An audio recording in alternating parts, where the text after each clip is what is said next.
Carlos Nelson with Cascade Sports, and today we've got our new segment of Coach's Corner starting, and we have I would like to thank one of my friends who's coached for decades.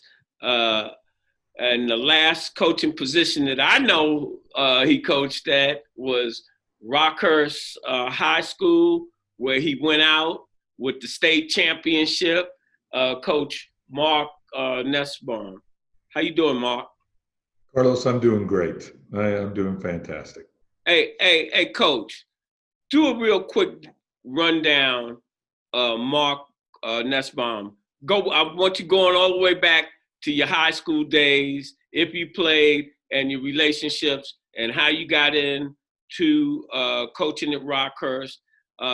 Talk about some of the people that helped mentor you as a coach, and then we're gonna go on from there. I can do that. It's a long time ago, Carlos, but I can do that. I'm from Marshalltown, Iowa. Played high school basketball for the Hall of Fame coach up in Iowa, George Funk.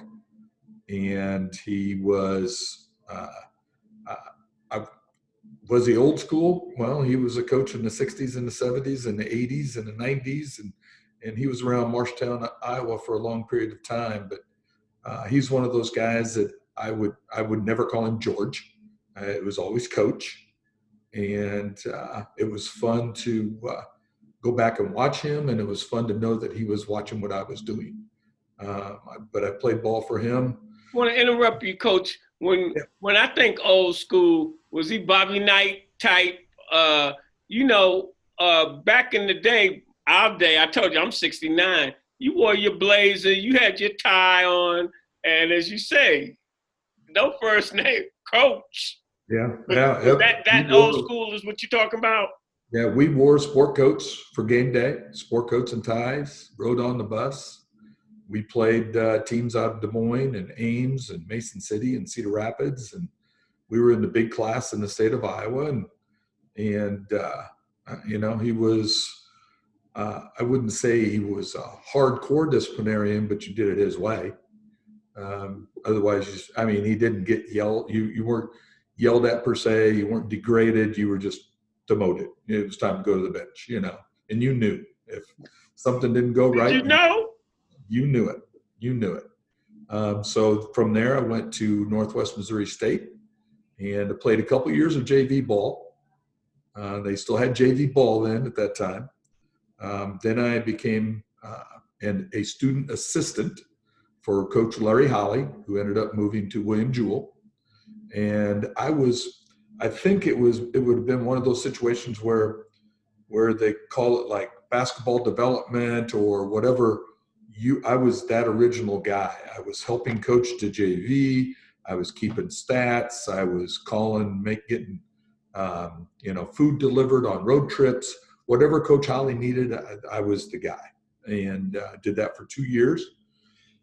And then when I graduated from Northwest, I went up to Russell, Iowa, town of maybe 500. The senior class had 22 students in it, 3 boys.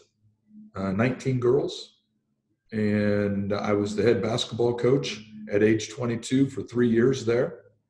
And then I moved to Albia, Iowa, county seat, and I was the head coach there for 2 years. And then I thought about trying to move to a metropolitan area, and it came and interviewed at Eudora, Kansas, between here and Lawrence. And didn't get the job, but I stopped and saw Coach Holly at William Jewell, and 2 days later, Archbishop O'Hara called and needed a JV coach. And at that time, I was 27. Do I want to get into a metropolitan area or stay in South Central Iowa? And so made the decision to come down to O'Hara and be a JV coach for 2 years. And 2 years later, the head coach moved to Ottawa University, and I became the head coach at O'Hara. And so I was the head coach at O'Hara for 8 years, then moved to Liberty for 5 years, and then Rockhurst for 14 years. Hey, Coach, so you're nothing but a country boy living in the city. Even though I've been in Kansas City since '84, it's tough to take the country out of the boy. You're right. Yeah. I'm from New York, and I've been here since '78, and so I get it. Where did you? When I talked to you over the weekend, you saying you was getting ready to move your boy in to school. Run that down. Well, he goes to Grandview University in Des Moines, and he plays ball up there. He's a junior. And so I moved him in on Saturday. Then I went up and saw my parents in my hometown.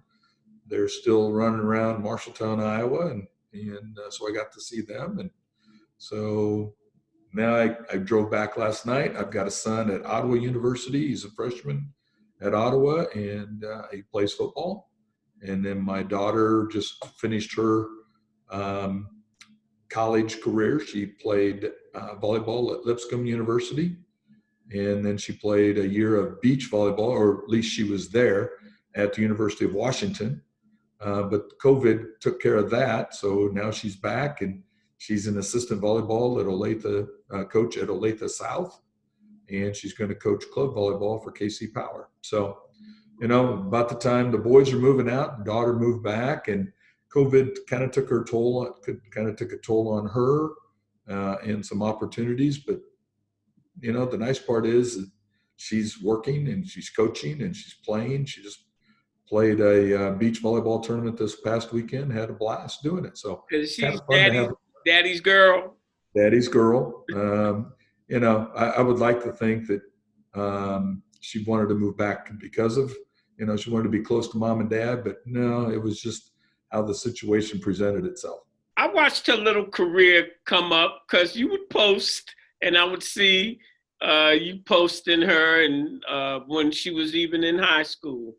And it's nothing like having your kids come home and like a reacquaintance to a degree. And we're getting old. Let's talk about Rockhurst, and let's talk about your last couple of seasons. And what was the determining factor on you deciding to throw in the towel at that particular time? Well, 2012, 2013, my last year of coaching basketball, we had a great run, had some great young men. And in fact, I've talked to a couple of them this past year, and we ended up winning the state title. Kyle Wolf was Gatorade Player of the Year in Missouri, Mr. Basketball, whatever you want to call him. He helped lead us to that title. And one of my thoughts was, where do I go to next? What do I want to do? And driving to one of my daughter's volleyball tournaments with my wife and I, we were talking, and she says, well, what else do you want to accomplish? And I said, basketball wise, I've won a couple titles. It feels great, but I kind of want to be a dad. And so I got the opportunity to be the head golf coach at Rockhurst. And so I gave up basketball, took up the golf. Golf had no weekends, maybe traveled on Sunday night type stuff to a tournament on Monday, but nothing major. It was a much shorter season. In fact, I'm still the head golf coach at Rockhurst High School. It's been just a wonderful experience, but I got a chance to be a dad. That was 2013. My daughter played volleyball for 2 more years at St. Thomas Aquinas. Then my 2 boys both graduated from St. Thomas Aquinas. I've been able to be a dad, watch them play and watch their careers unfold, and actually be a husband, be around, for dinners. And hey, Coach, most people don't really understand how that feels to still be young enough to appreciate and don't have a whole lot of pressure on you from work and financial pressure and what have you, just to be able to enjoy your damn family, as you say, a meal, settle down with the wifey, and do some things. How does that really make you feel when you look at some of your contemporaries? And Well, how you feel? See, I'm helping with basketball right now at St. Thomas Aquinas. I'm a varsity assistant, but I don't have to make any of the major decisions. I'm not the one staying up all night wondering if it's the right decision or not. I can give my suggestion and they'll go home, and then let Coach Coopersmith try and figure it all out. And that right there, the there's no worries. Whether he can take my advice or not, I'm okay with it. I am okay with it. But it's been a wonderful experience just being a dad and growing up, watching them grow up, and not be able to be at all of their events. That was tough. That was really tough. I would see my brothers-in-law and my sister-in-laws. They would say something like, "Oh, went to your kid's game," and I didn't get a chance to see it. And so made that decision, and it was the right decision for me. That's what I deal with my grandson. My kids, I was the Boy Scout master. I was the basketball coach out in South Suburban. I was the baseball coach. I always was the coach ever since but when you are the daggone coach, that's a different story. You spend a lot of time developing your game plans and studying. How do you feel the game is? Do you feel the game has changed since you left the game?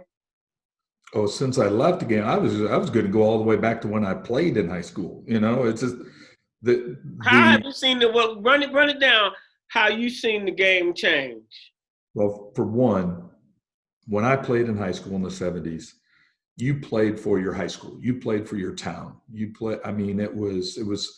was Friday night. You'd have, and in my hometown was unbelievable. We'd have anywhere from 4,000 to 5,000 people at a ball game. It was the thing to do. Then start coaching. It was still the thing to do in the early 80s. Then all of a sudden, summer basketball started taking its toll. And I'm not saying it was a bad thing. It was just a different thing. I think players became better basketball players. I think players had more opportunities to showcase their talents. So summer basketball had a place, but it was different. It caused things to be different. Then all of a sudden, then you had major camps come in. The Nikes, the Adidas, the Under Armours, the things start to happening. And then all of a sudden summer basketball became more of a thing because you would travel and you play in these huge tournaments. You play maybe 8 games on a weekend, hopefully get seen by somebody, this type of thing. And then high school basketball was something that you just did as kind of a hobby. It was, you kind of had fun playing with your teammates and maybe some guys you grew up with, that type of thing. Then there came a time when summer basketball and high school basketball started agreeing on sharing the kids. So in June, high school basketball got to do some of their thing. The high school teams got to get together and do the KMO shootout and go to team camps at Iowa, Mizzou, KU. You could go to, you could kind of showcase the kids, but you also got a chance to play with your teammates. Then all of a sudden July rolls around. Then it was nothing but the big summer ball, your Jayhawk, whatever, and this and the Peach Jam in Atlanta and the big tournaments in Vegas. So there was a nice marriage between summer ball and high school ball. And now all of a sudden, they're starting to become a little bit, there's another way that kids get to be seen, and it's called, I'm going to a prep school. I'm going to an academy. I'm not going to stay here with my friends anymore. I'm going to go showcase what I can do against the major talent. And so now there's another, and once again, is it bad? No, it's not bad. It's just different. You look at Jeremiah Earl Robinson.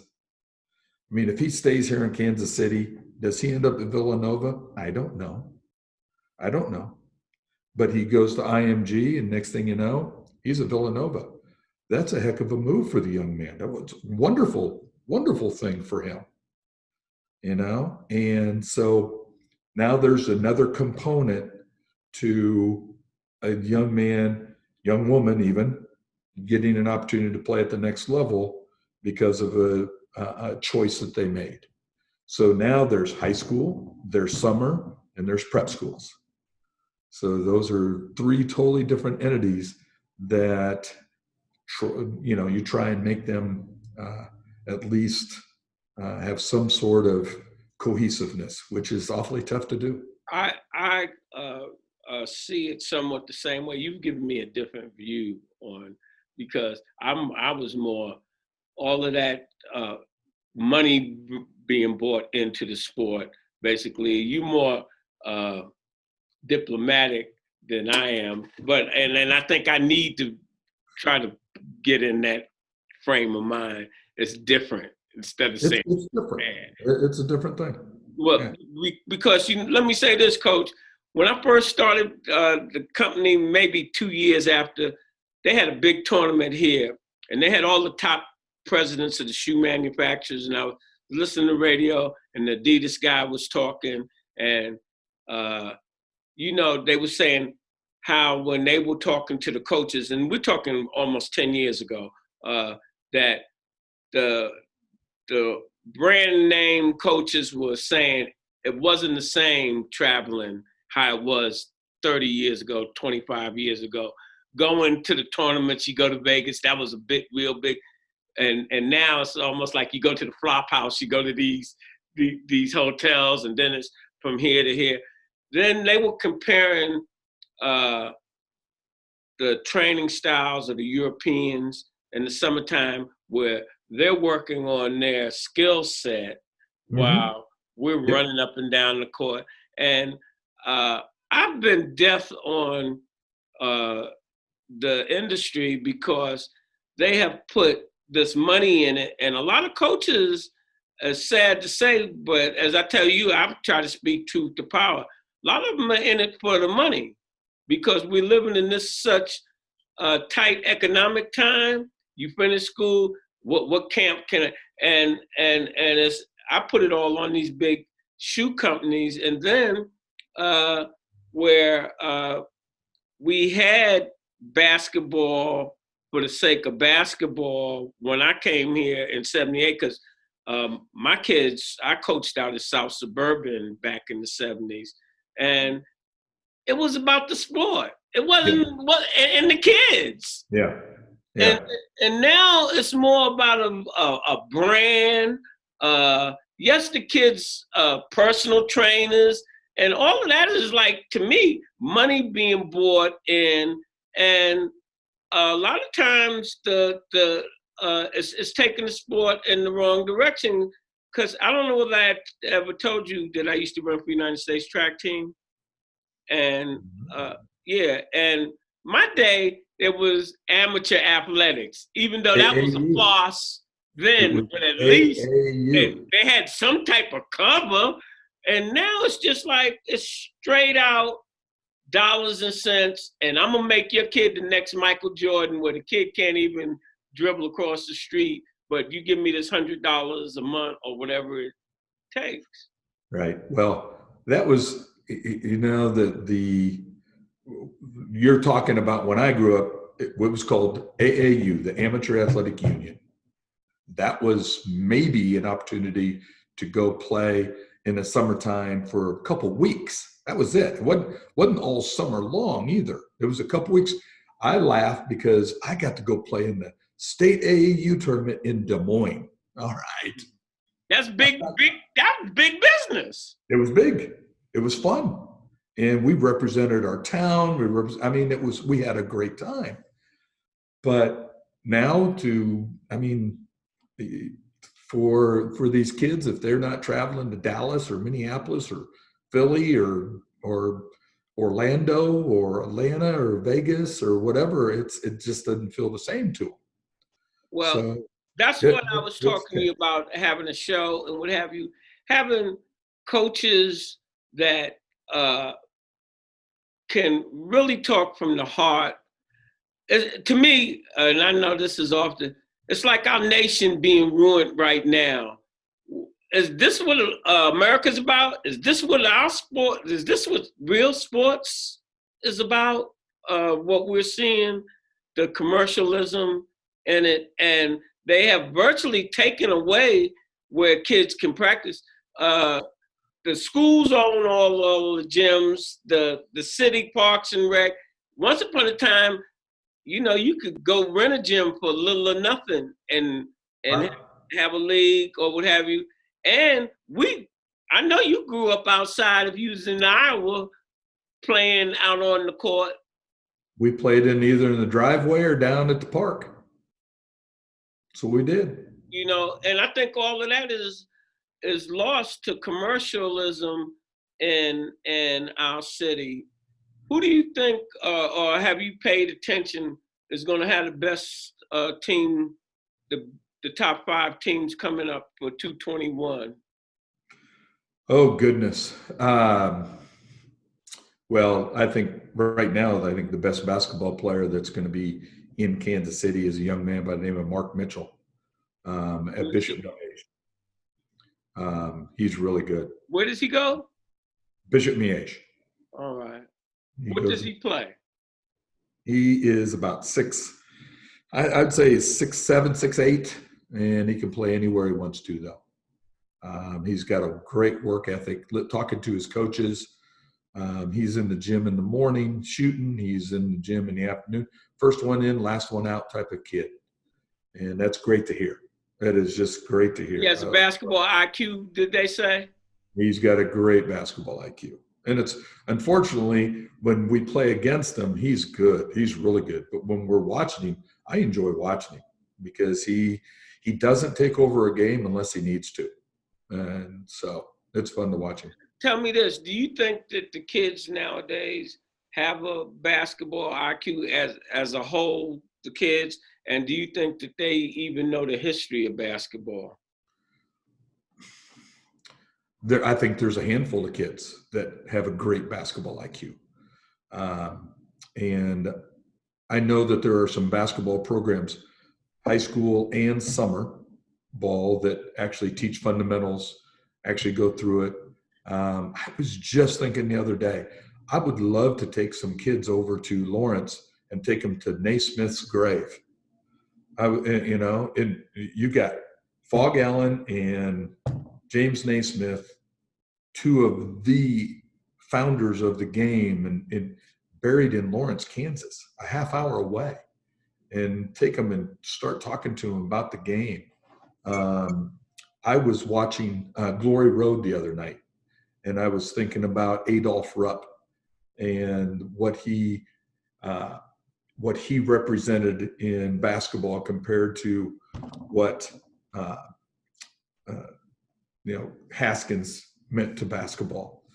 And I don't know, that the history of basketball has been lost somewhere. So I'm so glad the NBA is able to play and we actually have something to watch. I am happy for that. But missing out on college basketball last spring, I'm hoping that it gets back around. High school basketball, I'm hoping that it comes back around, because I miss being able to sit down and talk about where this kid's from and why he's a good player.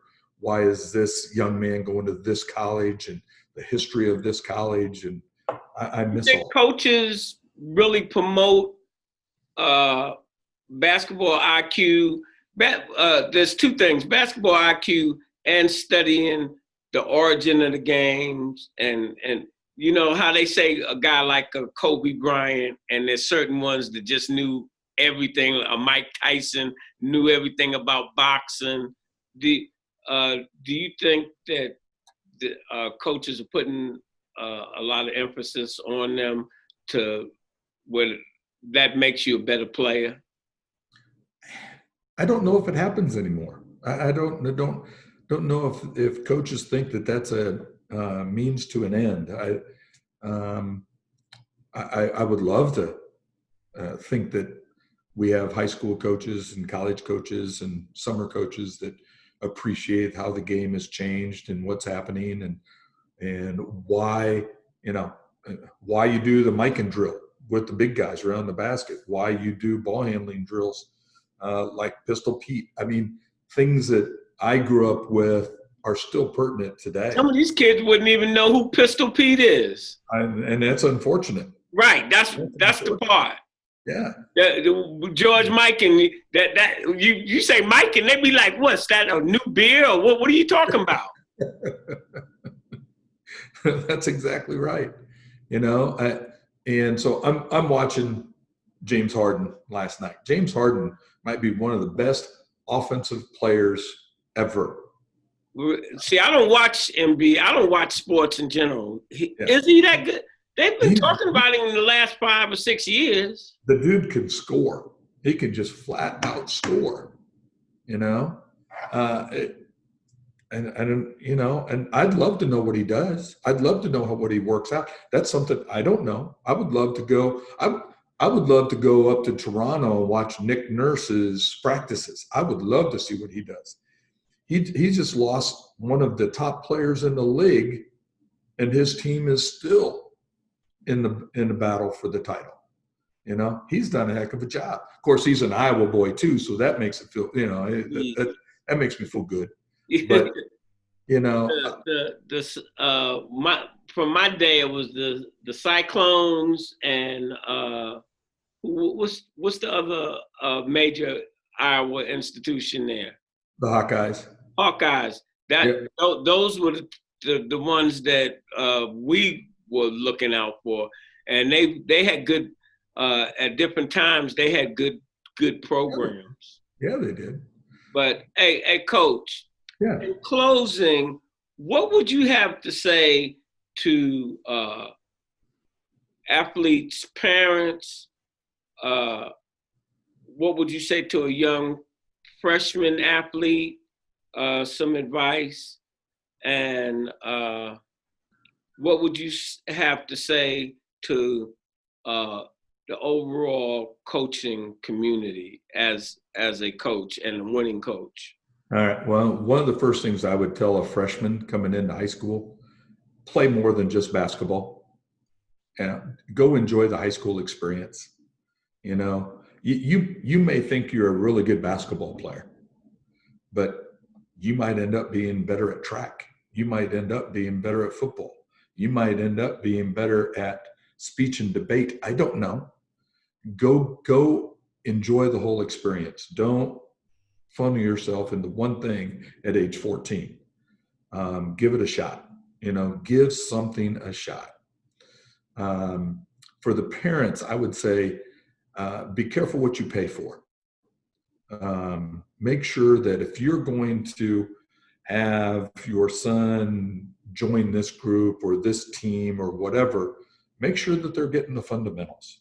Make sure they're getting to understand, all aspects of the game, not just run up and down the floor. I've seen so many parents come in and say, well, so-and-so said that I should be a varsity player. Well, I said, well, how much are you paying them? Well, what else are they going to say? They're not going to tell you, well, your son's not as good as what you think he is, but they're going to tell you, oh man, he's worked so hard, he should get a chance, this type of thing. So for the parents, understand that the articulation of when you come in, maybe your high school has 2 freshman teams, anywhere from 16 to 24 guys playing freshman ball.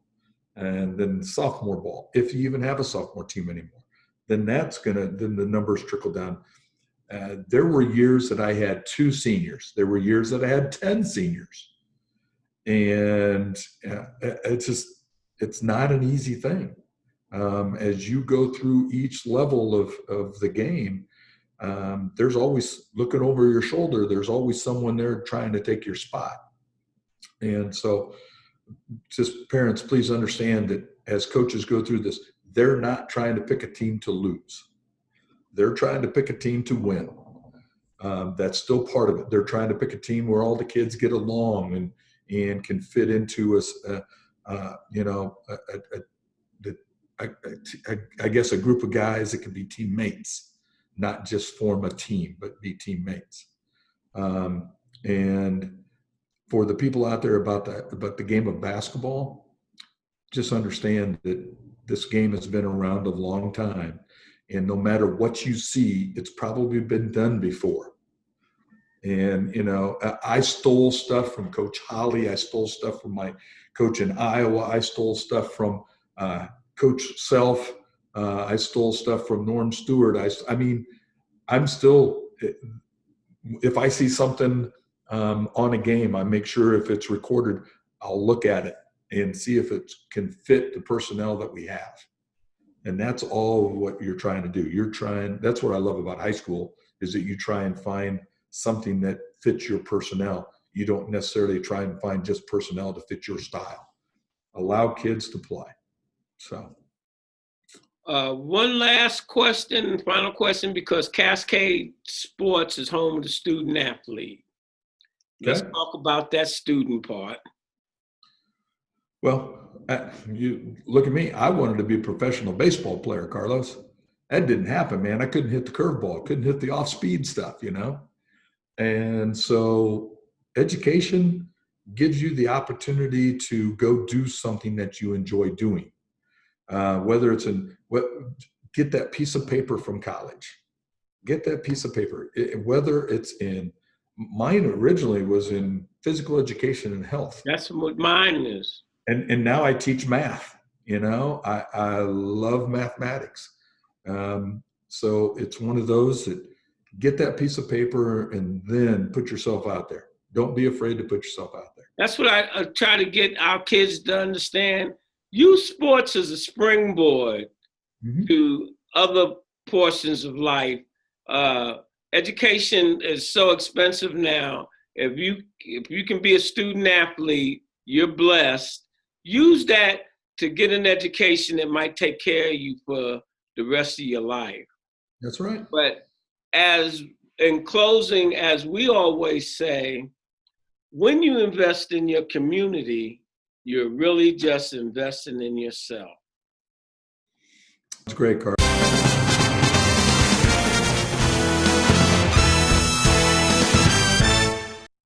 This program was brought to you by DeCapo's Cookies. Support your local bakers.